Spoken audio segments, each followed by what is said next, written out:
Most people speak because they are terrified of being alone with the crowd within.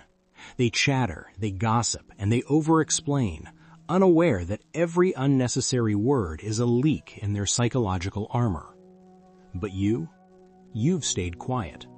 And because you are quiet, the world assumes you are shy or perhaps even a victim. They couldn't be more wrong. Your silence is not a lack of words. It is a calculated, predatory observation. It is the sound of your internal architect taking the measurements of everyone in the room. Today, we reveal the dark truth.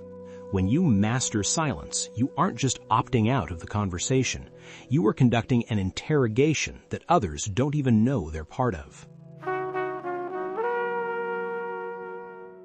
At The Crowd Within, we don't see the mind as a single voice. We see it as a parliament. When you are in a social setting, your people pleaser is often the loudest member of that parliament. It's the voice screaming at you to fill the awkward gap.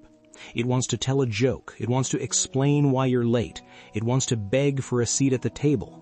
But the observer, the version of you that survived childhood by staying still and watching, knows a secret that Machiavelli himself used to dismantle empires.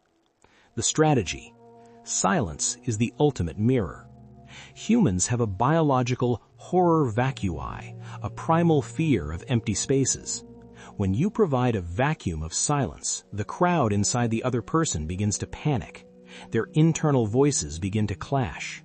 They will offer you information they should have kept secret. They will confess their insecurities. They will tell you their price.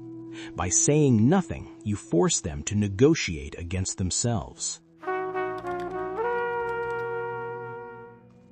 Mindplicit often speaks of power, but the greatest power is unpredictability.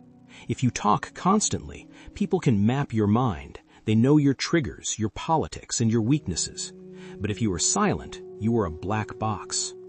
The dark truth: in any negotiation, whether it's for a higher salary or a first date, the person who can sit in silence the longest is the one who holds the power. We call this the architect's hold. When someone asks you a pointed question or tries to provoke you, do not react. Wait for 4 full seconds. Look them in the eyes, not with anger, but with a calm, heavy curiosity. In those 4 seconds, their brain will cycle through a dozen internal voices. Are they mad? Did I say something stupid? Do they know my secret? You haven't said a word, yet you have completely colonized their mental space. You have turned the conversation into a mental siege.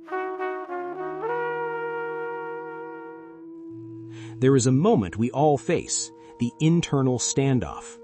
This is when someone insults you or tries to diminish your value in front of others. Your inner warrior wants to strike back. Your inner child wants to hide. But the master of the crowd within does something different. They use the heavy silence. When an insult is hurled at you, don't defend yourself. Defense is a sign of equality. Instead, look at the person as if they are a fascinating specimen under a microscope.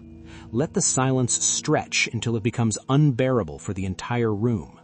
By not responding, you signal that their words were not heavy enough to move you.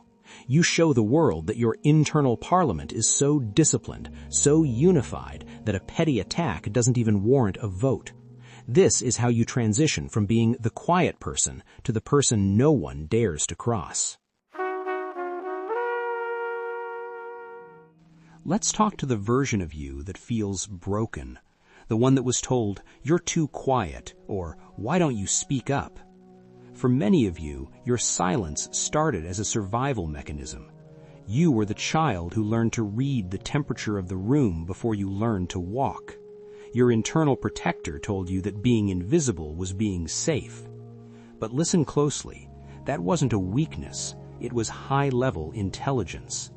While the loud people were busy performing for attention, you were busy collecting data. You were learning the patterns of human behavior. Your silence today isn't because you have nothing to say, it's because you have already seen the end of the conversation. You aren't socially anxious. You are overanalyzing the room because your internal crowd is a group of elite strategists. You are simply waiting for a conversation worth joining. Your silence is telling the world that your internal parliament is under one single, unified command. It tells them that you are the master of your own crowd within. While the world screams for validation, you sit in the power of the unspoken. You are no longer the prey who is afraid to speak. You are the architect who chooses when to reveal the blueprint. But remember, the most dangerous silence isn't the one you show the world, it's the one you keep from yourself. Don't let your silence become a prison for the voices that need to be heard. The question is, when you finally decide to speak, will you be speaking